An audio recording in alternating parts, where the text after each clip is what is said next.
I talk about moral static in my writing and research a lot. And you see, we're like a fever pitch of moral static right now, meaning when new technologies or inventions change the norms of how we live, people can sometimes find that affronting to their identities.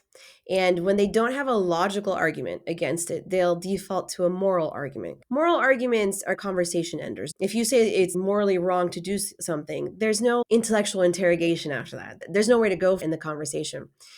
When dealing with moral static, I know from like when we consult with our brands, the best way to deal with moral static is to leapfrog it. And there's a few ways to do it, but I think especially when it comes to something like cannabis, it's the identity piece because right now we only have a pretty shallow version of what a cannabis user looks like. It's a very like sticky, what's the word? Like it refuses to die with that. It's a stubborn image in our heads.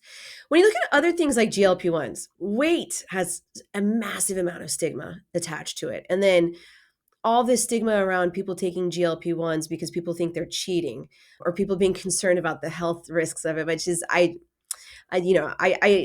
don't personally I think it's laughable, but you see that it comes back to a moral argument. Like people try to argue that it's morally wrong, like you should be working and developing, healthy habits. Who's to say that people in jail aren't? But I just see that ridiculous argument come up over and over again.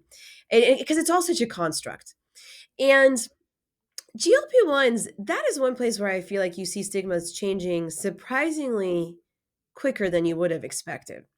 And I think one of the avenues through which that's happening is that people want to take GLP-1s, but they don't want to deal with the stigma. So you see people in the biohacking community talking about taking GLP-1s for longevity, or people taking it in menopause or perimenopause, people taking it as part of their stack for different reasons. And then that changes the conversation about what they're actually for, and it broadens and complicates the narrative. Ideally, you want to complicate the narrative and make it hard to have a moral argument against something. And you do that by introducing new use cases and broadening the aperture of what this kind of user looks like.